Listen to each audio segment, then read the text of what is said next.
मित्रों नमस्कार, हमारा नाम है हर्ष तिवारी और आध्यात्म जगत के इस चैनल रामायण बाय हर्ष तिवारी में हम आप सभी का बहुत बहुत स्वागत करते हैं। मित्रों, आपने कई बार ये बात सुनी होगी लोगों के मुंह से और कई बार समाचार में भी सुना होगा लोगों को ये कहते हुए कि मनुस्मृति में लिखा है कि यदि कोई शूद्र किसी धर्म ग्रंथ को पढ़ेगा, वेदों को पढ़ेगा, पुराणों को पढ़ेगा तो उसको दंडित किया जाएगा, और दंड भी छोटा मोटा नहीं, बड़ा भयानक दंड दिया जाएगा। उसके कानों में शीशा पिघलाकर डाल दिया जाएगा, शीशा पिघलाकर उसके कानों में डाल दिया जाएगा। इतना भयानक दंड। अब सुनने में तो लगता है कि ये ब्राह्मण ग्रंथों में इतनी क्रूर बात कैसे लिख दी, और इसका प्रचार बहुत होता है। हमारे भोले भाले दलित भाई बहनों को इसका बहुत प्रचार किया जाता है। कभी किसी ने ये नहीं सोचा कि जब हमारे धर्म ग्रंथों में इतनी ज्यादा मिलावट की गई है, अनेक धर्म ग्रंथों में इतनी भयंकर मिलावट की गई है, तो क्या मनुस्मृति को छोड़ दिया गया होगा? रामायण जैसे ग्रंथ में हजारों श्लोक प्रक्षिप्त हैं, नकली हैं, फर्जी हैं, उनको हजारों साल बाद जोड़ा गया, तो क्या मनुस्मृति को छोड़ दिया गया होगा? इस पर विचार किया जाना आवश्यक है कि क्या ये जो श्लोक है, इतना खतरनाक श्लोक जो शूद्र वर्ण के विरोध में लिखा हुआ बिल्कुल स्पष्ट प्रतीत होता है, तो क्या ये प्रारंभ से ही मनुस्मृति का भाग रहा है? क्या ब्राह्मणों द्वारा इसे मनुस्मृति में लिखा गया है? क्या स्वयं मनु द्वारा लिखा गया है, अथवा षड्यंत्र कुछ और ही है? इस पर विचार किया जाना आवश्यक है। यह जो श्लोक है यह गौतम धर्म सूत्र का 3 अध्याय का 4था श्लोक है।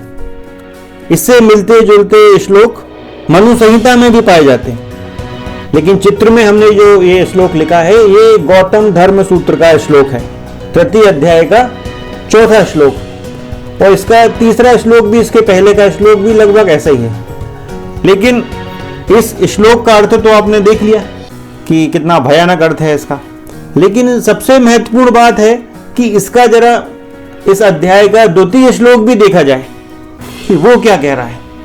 ये जो 2 श्लोक है इसमें शूद्र वर्ण के लोगों द्वारा, जो उच्च वर्ण के लोग हैं, ब्राह्मण, क्षत्रिय और वैश्य हैं, यदि कोई शूद्र उनकी स्त्रियों के साथ कोई दुराचार करता है उसके अपराध की यहाँ व्याख्या की गई है। तो अब यहाँ सबसे महत्वपूर्ण बात यह है कि इसका अर्थ तो ये चित्र के माध्यम से आप देख सकते हैं, लेकिन इसमें सबसे महत्वपूर्ण बात क्या है इस श्लोक की?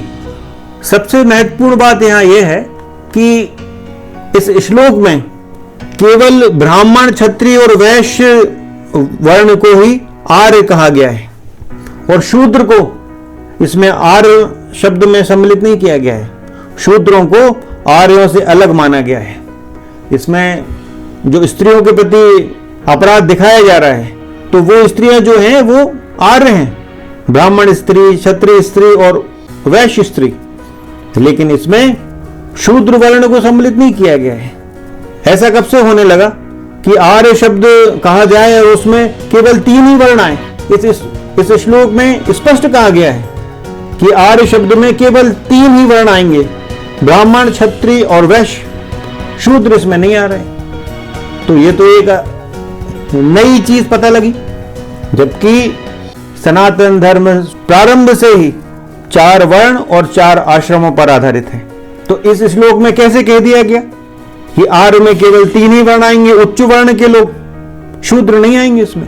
जबकि वास्तविकता तो यह है कि पहले जो वर्ण होते थे ये कोई परमानेंट नहीं होते थे। मनुस्मृति एक प्राचीन ग्रंथ है। यदि उसकी बात की जाए तो वर्ण जो होते थे वो परमानेंट नहीं होते थे, वो कर्म के आधार पर होते थे, वो जन्म के आधार पर नहीं होते थे। कारण क्या है? क्योंकि एक व्यक्ति जो ब्राह्मण है उसका यदि मन करता है कि मुझे क्षत्रिय का कार्य करना है, या मुझे व्यापार करना है, वैश्य का कार्य करना है, या समाज की सेवा करना है, तो वो अपना वर्ण बदल लेगा। और जो शूद्र है, जो क्षत्रिय है, जो वैश्य है, वो भी अपना वर्ण बदलना चाहेगा तो बदल सकता है। यदि कोई शूद्र है, उसको लगता है कि वो इतना निपुण हो गया है विद्या अध्ययन कर करके कि अब वो उसका शिक्षण कार्य भी कर सकता है, तो वो उसके गुरुकुल में या ऋषियों से जाकर कहेगा कि अब मैं ब्राह्मण के रूप में कार्य करना चाहता हूं, तो उसको ब्राह्मण वर्ण में परिवर्तित किया जाएगा। जब ये आपस में परिवर्तनशील हैं तो ऐसे भयानक श्लोक कैसे किसी संहिता में लिखे जा सकते हैं? क्योंकि आज जो ब्राह्मण का बालक है, हो सकता है कि वो शूद्र बना दिया जाए और जो शूद्र है वो ब्राह्मण बना दिया जाए। तो ऐसे भयानक दंड तो किसी भी वर्ण के लिए नहीं दिए जा सकते। अब यहां तो बिल्कुल अलग ही कहानी बताई गई है कि उच्च वर्ण के 3 जो वर्ण है वो अलग कर दिए गए, उसमें शूद्र को अलग कर दिया गया। तो ये इसमें आपको एक चीज स्पष्ट समझ में आना चाहिए कि इसमें आर्यन इन्वेजन थ्योरी जो है, ये कहा जाता है कि आर्य लोग जो हैं वो बाहर से आए हैं। तो यहां इस श्लोक में ये बात की बू आ रही है कि ब्राह्मण, क्षत्रिय और वैश्य को तो आर्य बताया, और वो लोग कहते हैं ना, विदेशी लोग, कि शूद्र जो हैं वो यहाँ भारत के निवासी हैं। तो इस श्लोक में वही षड्यंत्र दिख रहा है, जबकि ये बात तो सभी लोग जानते हैं कि चारों वर्ण, ब्राह्मण, क्षत्रिय, वैश्य और शूद्र, ये सनातन का अभिन्न अंग है, इनको अलग अलग करके नहीं देखा जा सकता। तो यहाँ स्पष्ट तो हो रहा है कि कोई षड्यंत्र जरूर किया गया है। अब इन षड्यंत्रों को समझने का प्रयास किया जाए। 2500 वर्षों से हमारे सनातन धर्म को तोड़ने का प्रयास हो रहा है। अब हम 2500 साल क्यों कह रहे हैं? क्योंकि यहाँ एक जोड़ी बनी, और वो जोड़ी इतनी अखर गई लोगों को, शत्रुओं को, कि उसकी सजा उन दोनों समाजों को देने का प्रयास किया गया। वो जोड़ी थी आचार्य चाणक्य की और चंद्रगुप्त की। आचार्य चाणक्य ब्राह्मण थे और चंद्रगुप्त मौर्य शूद्र जाति के थे, शूद्र वर्ण के थे। उस समय जातियां तो होती नहीं थी, शूद्र वर्ण के थे। एक अकेले ब्राह्मण ने इतने खतरनाक आक्रमणकारी सिकंदर को हराकर पीछे हट जाने के लिए मजबूर कर दिया। एक दासी के पुत्र चंद्रगुप्त मौर्य को मगध के सिंहासन पर बैठाल दिया। इस घटना ने राष्ट्र के शत्रुओं को भयाक्रांत कर दिया। बहुत से लोगों को यह जानकारी नहीं होगी कि आचार्य चाणक्य और चंद्रगुप्त के समय बहुत बड़ी मात्रा में विदेशी लोग भारतवर्ष में विद्यमान थे। प्रारंभ में तो जब चंद्रगुप्त का विवाह हेलेना से हो गया, तो जब तक चंद्रगुप्त जीवित रहे तब तक तो कोई ज्यादा षड्यंत्र नहीं हो पाए। लेकिन चंद्रगुप्त मौर्य के देहावसान के उपरांत बहुत बड़े पैमाने पर षड्यंत्र हुए होंगे, क्योंकि सेल्यूकस की हार यूनानियों के लिए पचा पाना असंभव था, और वो भी इतनी भयानक हार।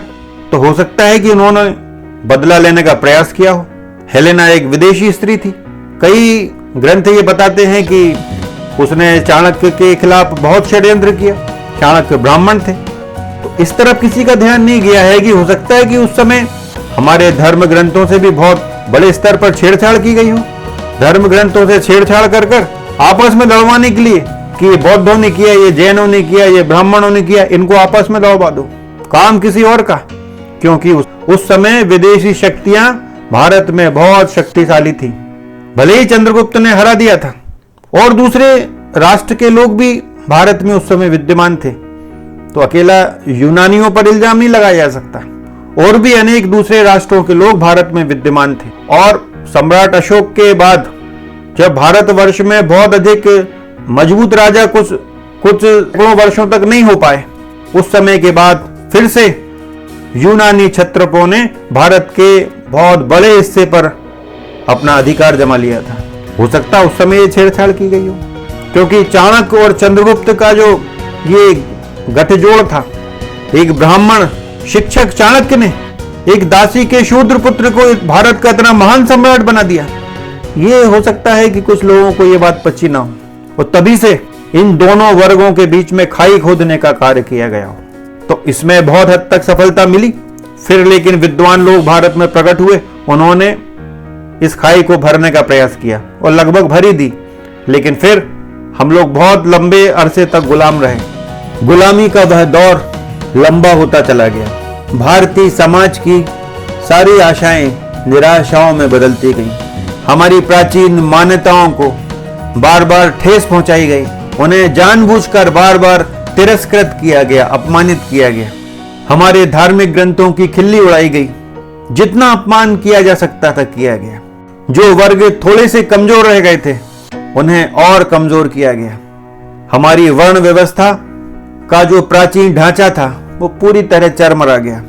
नए नए समाज उत्पन्न होने लगे। कुछ समाजों से बड़े घृणित कार्य कराए गए। जैसे एक बड़ी घृणित परंपरा भारत में प्रारंभ की गई सर पर मैला ढोने की, जो हमारे हिंदू समाज पर एक कलंक के समान था। कुछ ऐसे समाज थे जिन पर दबाव डाला गया कि वो अपना सनातन धर्म छोड़कर दूसरा धर्म ग्रहण कर लें या फिर अपने सिर पर मैला ढोएं। तो उन महान लोगों ने सनातन नहीं छोड़ा, लेकिन मैला ढोने की उस दर्दनाक क्रिया को स्वीकार किया। ऐसे धीरे धीरे अनेक नए समाज बनते गए, अनेक जातियां भारत में बनने लगी और इस शोषण की नई नई कहानी। अंग्रेजों की फूट डालो राज करो की जो नीति थी, उसमें वो कोई भी षड्यंत्र करने से नहीं चूकते थे। जैसे सिखों को एक अलग धर्म बताने के प्रयास किए गए कि वे हिंदू नहीं हैं, उसके लिए अंग्रेजों ने अपनी पूरी ताकत झोंक दी। यदि दो धार्मिक समुदायों में कोई दंगा करवाना होता था तो उनके धर्म स्थलों पर वो कुछ ऐसी वस्तुओं को फिकवा देते थे जो उनके ये धर्म में अस्वीकार्य हैं। वे धर्म के लोग आपस में टकरा जाते थे, मारकाट मच जाती थी, लाभ उठाते थे विदेशी। वो अंग्रेज इन्हीं षड्यंत्रों की कड़ी में, अंग्रेज लोग षड्यंत्र बनाने में माहिर थे, तो वो कानून का इस्तेमाल करते थे कि नए नए कानून बनाकर समाज में विभेदनकारी नीति का आक्रमण कर देते थे। वो अपनी षड्यंत्रकारी योजनाओं के द्वारा समाज के अलग अलग वर्गों को तोड़ने फोड़ने का कार्य करते थे।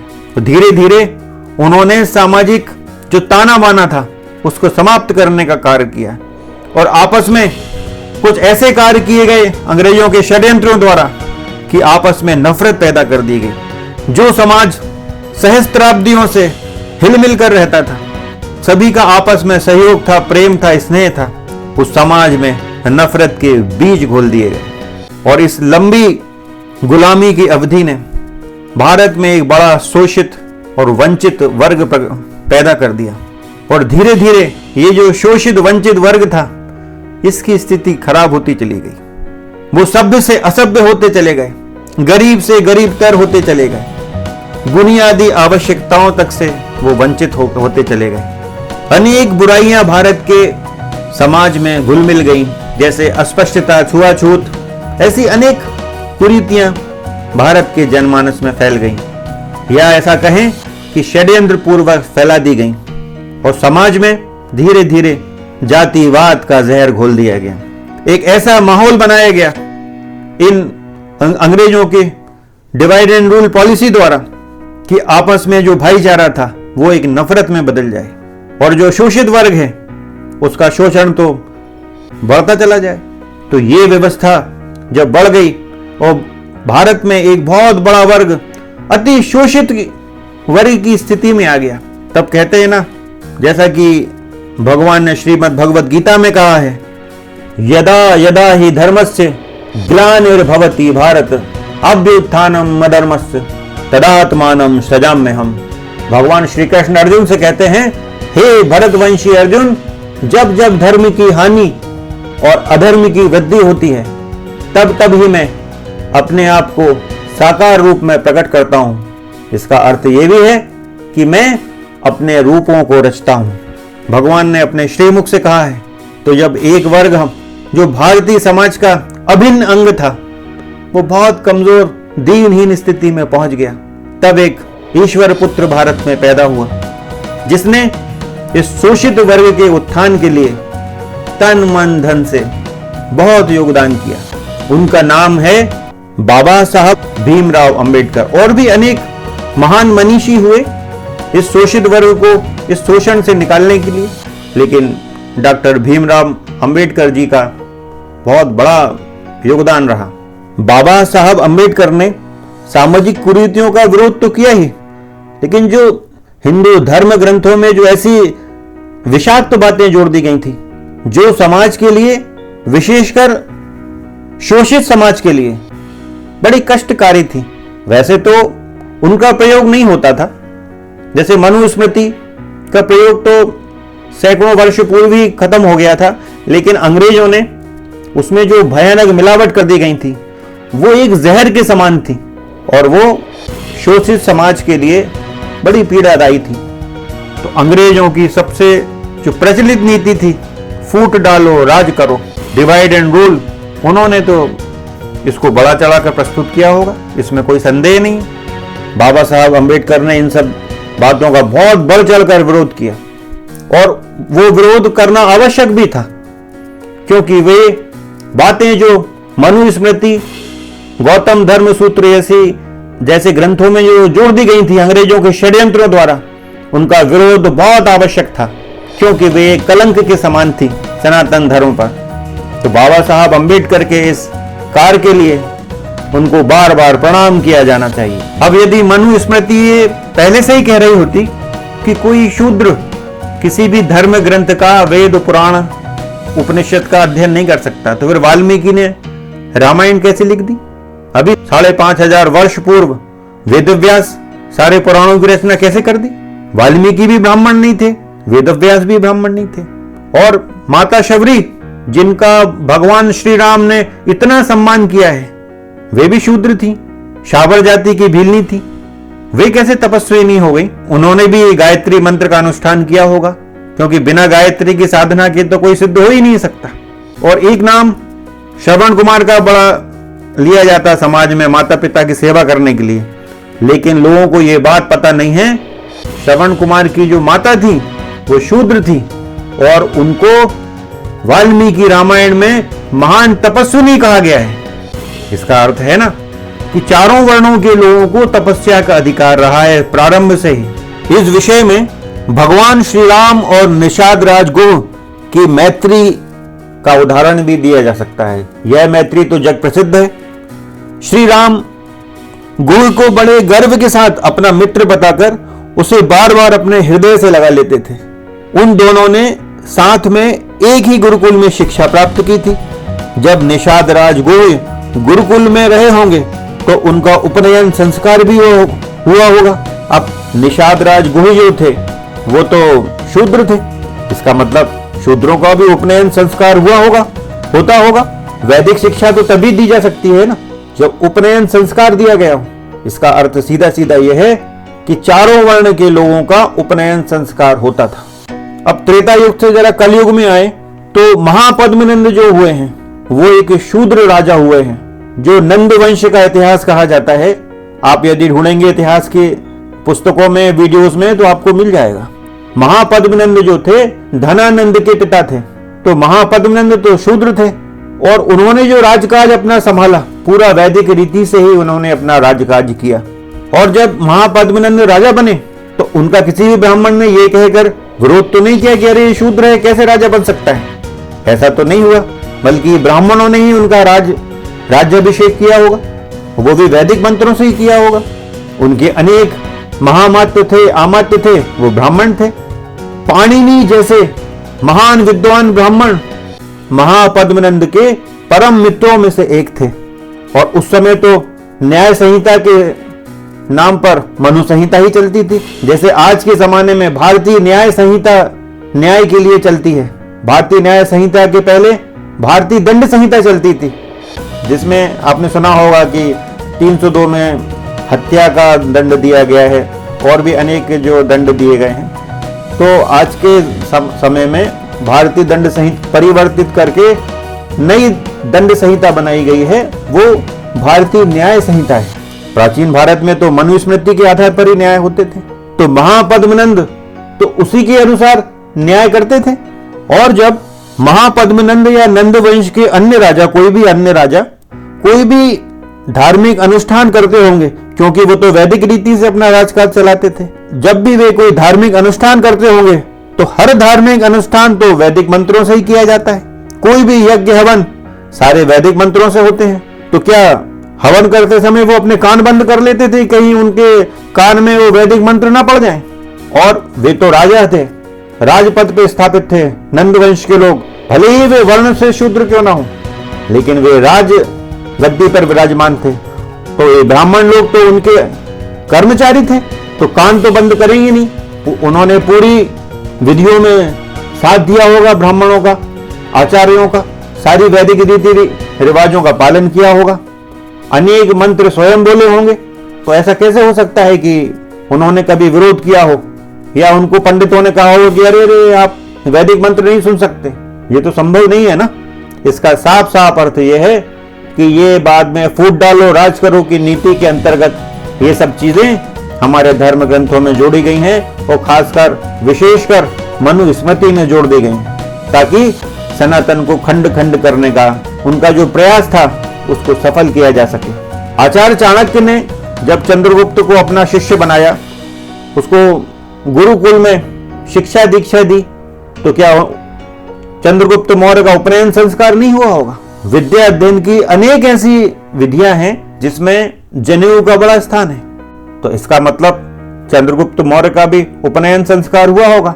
चाणक्य ने वेदों की शिक्षा भी दी होगी चंद्रगुप्त को, तो फिर यह कैसे कहा जा सकता है कि शूद्र लोग वेदों का पठन पाठन, धार्मिक ग्रंथों का पठन पाठन नहीं कर सकते? विशेषकर गीता तो पढ़ाई होगी आचार्य चाणक्य ने चंद्रगुप्त को। हाँ, लेकिन डिवाइड एंड रूल की जो पॉलिसी रही उसने जरूर सनातन को तोड़ने का प्रयास किया है और लगता है कि वो लोग सफल भी हो रहे हैं। अब ये जो मनु स्मृति है ये तो रामायण से काफी पुरानी है, क्योंकि जब भगवान बाली का वध करते हैं तो भगवान मनु स्मृति के श्लोक के आधार पर ही अपने कार्य को सही बताते हैं। भगवान मनु स्मृति का श्लोक सुनाते हैं। जो लोग विलाप कर रहे हैं, जो प्रश्न उठा रहे हैं कि आपने यह धर्म कार्य कैसे किया, तो वो मनु स्मृति के श्लोक के आधार पर ही अपनी बात सिद्ध करते हैं। इस चित्र में आप देखिए भगवान ये किष्किंधा कांड में ये श्लोक बता रहे हैं, तो इसका अर्थ तो ये है ना कि मनु स्मृति रामायण से अति प्राचीन है और किसी अन्य ग्रंथ की चर्चा करने की आवश्यकता नहीं है। स्वयं वाल्मीकि रामायण इस विषय में क्या कह रही है कि कोई शूद्र किसी धर्म ग्रंथ को पढ़ सकता है अथवा नहीं, यही देख लिया जाए। और वाल्मीकि रामायण में ज्यादा ढूंढने की आवश्यकता नहीं है। वाल्मीकि रामायण के बालकांड का प्रथम सर्ग, जिसमें ब्रह्मर्षि नारद महान महर्षि वाल्मीकि को रामायण की कथा सुना रहे हैं, तो अभी जो वर्तमान में बालकांड प्रथम सर्ग उपलब्ध होता है वो मात्र 100 श्लोकों का उपलब्ध होता है। एक श्लोक से 100 श्लोक तक इस सर्ग की संपूर्णता हो जाती है। सर्ग यानी चैप्टर। इसी वाल्मीकि रामायण के प्रथम सर्ग का जो 100वां श्लोक है, ये 100वां श्लोक ये जो षड्यंत्र है इसको समाप्त करने का कार्य करता है। कि मनुस्मृति में ऐसा लिखा है कि यदि कोई शूद्र धर्म ग्रंथ का पाठ करता है, पुराणों का पाठ करता है, तो उसके कान में शीशा डलवा दिया जाएगा, ये लिखा है मनुस्मृति में। तो आप ये श्लोक देखें, वाल्मीकि रामायण के बालकांड के प्रथम सर्ग के 98, 99 और 100वें श्लोक। तो इसमें सर्वप्रथम 98वां श्लोक देखते हैं। इदम पवित्रम पापग्नम पुण्यम वैदेश्य सम्मितम यह पठेद रामचरितम सर्व पापैः प्रमुच्यते, जिसका अर्थ है वेदों के समान पवित्र, पाप नाशक और पुण्यमय इस रामचरित को जो पढ़ेगा वह सब पापों से मुक्त हो जाएगा। अब आप 99वां श्लोक देखें। एतदाख्यानम मायुष्यम पठन रामायणम नरः सपुत्र पौत्रः सगणः प्रेत्य स्वर्गे महीयते। इसका अर्थ देखें, आयु बढ़ाने वाली इस रामायण कथा को पढ़ने वाला मनुष्य मृत्यु के अनंतर पुत्र पौत्र तथा अन्य परिजन वर्ग के साथ ही स्वर्ग लोक में प्रतिष्ठित होगा। अब आप अति महत्वपूर्ण श्लोक 100वां श्लोक देखें। पठन द्विजो वाग्रश भत्तु मीयात स्वयात क्षत्रियो भूमि पतित्व मीयात वणिक जनः पण्य फलत्व मीयाज जनस्य शूद्रोपि महत्व मीयात। इस 100वें श्लोक का अर्थ देखें। इसे ब्राह्मण पढ़े, इसे यानी रामायण को इसे ब्राह्मण पढ़े तो विद्वान हो, क्षत्रिय पढ़ता हो तो पृथ्वी का राज्य प्राप्त करे, वैश्य को व्यापार में लाभ हो और शूद्र भी प्रतिष्ठा प्राप्त करे। तो इन तीनों श्लोकों में आपने देखा कि चारों वर्णों के लोगों को रामायण पढ़ने का अधिकार दिया जा रहा है। इन तीनों श्लोकों में देवर्षि नारद रामायण के पढ़ने की फलश्रुति बता रहे हैं। जो लघु रामायण देवर्षि नारद ने महर्षि वाल्मीकि को जो सुनाई है, तो उस रामायण के पठन पाठन का क्या फल होगा? वो फल इन तीनों श्लोकों में बताया गया है। आपने इस 98वां जो श्लोक है, आपने देखा कि कैसे ये 98वां श्लोक रामायण को वेदों के समान बता रहा है। मतलब रामायण वेदों के ही समान ही है, इसका जो महत्व है वेद पढ़ने के ही समान है, क्योंकि भगवान श्री राम ने अपने चरित्र के द्वारा वेदों के कथनों को ही चरितार्थ किया है। अतः यदि कोई व्यक्ति रामायण पढ़ सकता है तो उसको वेद पढ़ने से कौन रोक सकता है। जो रामायण पढ़ सकता है वो वेद भी पढ़ सकता है, वो उपनिषद भी पढ़ सकता है, वो गीता भी पढ़ सकता है, वो सब कुछ पढ़ सकता है, क्योंकि सनातन धर्म सर्व समावेशी है। वो कभी भी मेरे तेरे इसके उसके की बात नहीं करता। सनातन धर्म सर्वे भवन्तु सुखिनः की बात करता है कि सर्वे भवन्तु सुखिनः, सर्वे सन्तु निरामया, सर्वे भद्राणि पश्यन्तु मां कश्चित् दुख भाग भवेत्। अब इस श्लोक में हमने देखा कि सभी के कुशल मंगल होने की कामना कही गई है। इसमें ना तो किसी जाति धर्म की कोई बात है, ना किसी वर्ण विशेष की बात है कि इस वर्ण विशेष के लोग प्रसन्न रहें, इस वर्ण के प्रसन्न ना रहें। सनातन धर्म सर्व समावेशी है, ये संपूर्ण विश्व की बात करता है। इसीलिए किसी वर्ण विशेष को लेकर इतनी ऊंची बात भारतवर्ष के किसी ऋषि द्वारा कभी लिखी ही नहीं जा सकती। तो ये एक बहुत घोर मिलावट है, एक बहुत बड़ा षड्यंत्र है। तो वाल्मीकि रामायण के बालकांड का प्रथम सर्ग, इसमें 99वां जो श्लोक है उसमें नरः शब्द का प्रयोग हुआ है कि जो भी नर मतलब जो भी व्यक्ति इसका पाठ करेगा। इसमें यह नहीं कहा गया है कि क्षत्रिय पढ़ेगा या ब्राह्मण पढ़ेगा या शूद्र पढ़ेगा या वैश्य पढ़ेगा, सभी के पढ़ने का अधिकार इन श्लोकों में दिया गया है। मित्रों, आपने देखा कि कैसा घोष कर रहा है ये 100वां श्लोक वाल्मीकि रामायण का। चारों वर्ण के लोगों को क्या फायदा होगा इस श्लोक से बिल्कुल स्पष्ट है। इस श्लोक में तो रामायण के पठन की बात हो रही है। रामायण का ग्रंथ तो पुराणों से भी ज्यादा महत्व रखता है, और इस श्लोक में स्पष्ट है कि यदि शूद्र से पढ़ेगा रामायण ग्रंथ को तो प्रतिष्ठा प्राप्त करेगा। तो यहां तो नहीं लिखा कि शूद्र को पढ़ने का अधिकार नहीं है, यहां तो खुलेआम लिखा हुआ है कि यदि शूद्र पढ़ेगा तो प्रतिष्ठा को प्राप्त होगा। तो आपको इस वाल्मीकि रामायण के श्लोक से समझ जाना चाहिए कि सारे धर्म ग्रंथ सभी वर्णों के लिए उपलब्ध रहे हैं सदैव से। किसी को पठन पाठन की कभी भी कोई रोक टोक नहीं रही है। फिर यह कैसे कहा जा सकता है कि धर्म ग्रंथों को पढ़ने का अधिकार शूद्रों को नहीं दिया गया है। आपस में लड़ने से पूर्व थोड़ा सा दिमाग लगाना चाहिए कि हम लोगों को तोड़ने के लिए, हमारे सनातन को कमजोर करने के लिए विदेशी शक्तियों द्वारा बहुत बड़े बड़े षड्यंत्र किए गए हैं। हमारे धर्म ग्रंथों में बहुत बड़े स्तर पर मिलावट की गई है। उन्हीं मिलावटों में से, उन्हीं षड्यंत्रकारी मिलावटों में से, उन्हीं खतरनाक मिलावटों में से एक मिलावट ये भी है जो मनुस्मृति के बारे में बताई जाती है। और इस मिलावट से नाराज होकर लोगों ने बहुत सारी मनुस्मृतियां जला दी। हमारे धर्म ग्रंथ चारों वर्णों की बात करते हैं, उसमें ना कोई बड़ा है ना कोई छोटा, क्योंकि वो कर्म आधारित हैं, वो जन्म आधारित नहीं थे। हाँ, कुछ कुरीतियां हो गई हैं कालांतर में। अब यहां एक बड़ा महत्वपूर्ण प्रश्न उठता है कि ये सब जो धार्मिक ग्रंथों में मिलावट हुई है, तो क्या इसके लिए ब्राह्मण दोषी हैं? क्या जिनको सवर्ण कहा जाता है वे दोषी हैं? तो दोनों बातें हैं, वे दोषी हैं भी और नहीं भी हैं। अब नहीं कैसे कहा हमने?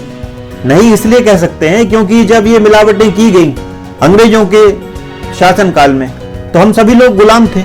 तो ब्राह्मणों के, क्षत्रियों के द्वारा एक कोई बहुत बड़ा आंदोलन ना इसके खिलाफ किया जा सकता था, ना ये संभव ही था, क्योंकि सभी लोग परतंत्रता की बेड़ियों में बंधे हुए थे। लेकिन जब आजादी मिली, हम लोग 1947 में स्वतंत्र हो गए, भारत आजाद हो गया, उसके बाद तो प्रयास किए जाना थे ना कि हमारे ये भाई जो हैं, जो इतनी निम्न स्थितियों में चले गए हैं, इनको उठाने के लिए कुछ प्रयास किया जाए। जो हमारे धर्म ग्रंथों में इतनी जहर के समान मिलावटें कर दी गई हैं, इनको तुरंत हटाया जाए। ये जो कलंक है, इसको तुरंत हमारे धार्मिक ग्रंथों से हटाया जाए। लेकिन ऐसा हुआ क्या? ऐसा नहीं हुआ। इसलिए आजादी के पहले तो थोड़ा सा क्षमा किया जा सकता है इस अपराध के लिए, लेकिन आजादी के बाद यदि ये कलंक रूपी श्लोक हमारे धर्म ग्रंथों में लिखे हुए हैं तो ये हमारे समाज के लिए डूब मरने की बात है। वो रामायण का शंभू को वध हो या ये मनु स्मृति और गौतम धर्म सूत्र जैसे महत्वपूर्ण ग्रंथों में ये जो कलंकपूर्ण श्लोक हैं शूद्र वर्ण के विषय में, इनको तुरंत हटाए जाने की आवश्यकता है। जब तक इन श्लोकों को हटाया नहीं जाएगा, वो वाल्मीकि रामायण का उत्तरकांड हो, आध्यात्म रामायण का उत्तरकांड हो, मनु स्मृति के ये कलंकपूर्ण श्लोक हों, गौतम धर्म सूत्रम के ये शूद्र वर्ण संबंधित जो श्लोक हैं जो पूरे वर्ण को कष्ट पहुंचाते हैं, और शूद्र वर्ण जो है वो सनातन धर्म का अभिन्न अंग है। चारों वर्ण सनातन धर्म के अभिन्न अंग हैं, उसमें से किसी एक के साथ ऐसा पक्षपात तो संभव ही नहीं है। इन सब अपमानजनक श्लोकों को तुरंत हटाए जाने की आवश्यकता है। इसके लिए अभी तक यदि नहीं हटाया गया है तो जो बड़े बड़े पदों पर बैठे हुए धर्माचार्य हैं वे दोषी हैं। यदि उन्होंने अभी तक इसमें कोई कदम नहीं उठाया है तो उन्हें शीघ्र अतिशीघ्र इस विषय में विचार करना चाहिए। और यदि उनके संज्ञान में ये सब चीजें नहीं है तो भैया पढ़ो बैठकर कि ये जो कलंक के समान ये श्लोक हैं, ये मिलावटी नकली फर्जी श्लोक जो हमारे धर्म को बदनाम करने के लिए, हमारे सनातन धर्म को अपमानित करने के लिए हमारे धर्म ग्रंथों में जोड़ दिए गए हैं, इनको तुरंत हटाए जाने की आवश्यकता है। तो अब मित्रों, अभी आपने जो पूरी चर्चा में जो श्लोक देखे वो शूद्र वर्ण के विषय में जो मिलावटी श्लोक थे वो थे। अब एक श्लोक ब्राह्मण क्षत्रिय और वैश्य के विषय में भी बड़ा अजीब है, जिसे आपको सुनाते हैं। यह जो श्लोक हम सुनाने वाले हैं ये मनु स्मृति के 11वें अध्याय का 90वां श्लोक है। यह श्लोक पहले संस्कृत में सुनिए। सुराम पीत्वा दुजो मोहोदाग्नि वर्णाम सुराम पिबेत तया सकाये निर्दग्धे मुच्यते किल विषाद ततः। इसका अर्थ है, यदि कोई द्विज यानी ब्राह्मण क्षत्रिय या वैश्य मोहवश सुरा पी ले यानी शराब पी ले तो उसे अग्निवर्णा सुरा पीनी चाहिए। अब अग्निवर्णा सुरा का क्या अर्थ है?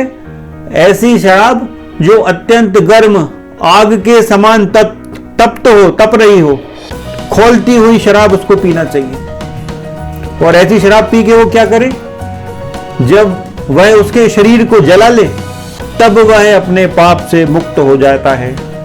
तो अब ऐसा अजीब श्लोक ब्राह्मण क्षत्रिय और वैश्य के लिए भी आ रहा है इस मनु स्मृति में, जो बिल्कुल सेंसलेस है।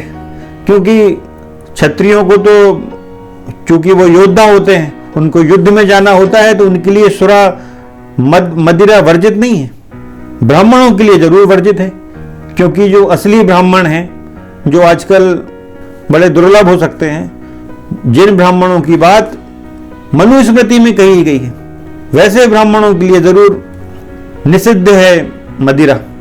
लेकिन निषिद्ध होने पर भी ऐसा भयानक दंड दिया जा सकता है कि कोई यदि आदमी शराब पी ले तो उसको खौलती हुई शराब पिलाई जाए, और तब तक पिलाई जाए जब तक उसका शरीर पूरा जल ना जाए। कैसी मूर्खतापूर्ण बात है। तो ये ऐसी बातों की अपेक्षा किसी भी ऋषि से नहीं हो सकती। ये तो किसी परवर्ती काल के किसी व्यक्ति ने लिखा है, जिन्होंने शूद्रों के विषय में ऐसे उल जलूल श्लोक लिखे, ऐसे ब्राह्मणों के विषय में भी लिख दिया। तो अब मित्रों, जो इस पूरे वृत्तांत से आप लोगों को ये स्पष्ट हो गया होगा कि जो प्राचीन ओरिजिनल जो मनु स्मृति थी, मनु संहिता थी, उसमें इतने भयानक श्लोक नहीं हो सकते। कारण क्या है? क्योंकि एक व्यक्ति जो ब्राह्मण है उसका यदि मन करता है कि मुझे क्षत्रिय का कार्य करना है, या मुझे व्यापार करना है, वैश्य का कार्य करना है, या समाज की सेवा करना है, तो वो अपना वर्ण बदल लेगा। और जो शूद्र है, जो क्षत्रिय है, जो वैश्य है, वो भी अपना वर्ण बदलना चाहेगा तो बदल सकता है। यदि कोई शूद्र है, उसको लगता है कि वो इतना निपुण हो गया है विद्या अध्ययन कर करके कि अब वो उसका शिक्षण कार्य भी कर सकता है, तो वो उसके गुरुकुल में या ऋषियों से जाकर कहेगा कि अब मैं ब्राह्मण के रूप में कार्य करना चाहता हूं, तो उसको ब्राह्मण वर्ण में परिवर्तित किया जाएगा। जब ये आपस में परिवर्तनशील हैं, तो ऐसे भयानक श्लोक कैसे किसी संहिता में लिखे जा सकते हैं? क्योंकि आज जो ब्राह्मण का बालक है, हो सकता है कि वो शूद्र बना दिया जाए और जो शूद्र है वो ब्राह्मण बना दिया जाए। तो ऐसे भयानक दंड तो किसी भी वर्ण के लिए नहीं दिए जा सकते, और वो भी इतने मामूली अपराध के लिए जो अपराध की कोटि में भी नहीं आते। तो ऐसी अपेक्षा किसी भी ऋषि से नहीं हो सकती। तो इन षड्यंत्रों से अब बाहर आने की आवश्यकता है। बहुत हो गया, ये हमारे समाज को बहुत तोड़ लिया। आइए फिर से सनातन की ओर लौटें। तो मित्रों, इस विषय में इतना ही। फिर किसी अगले विषय के साथ भेंट होगी। तब तक के लिए अनुमति दें। जय सिया राम, जय जय श्री सीताराम। राम राम राम राम।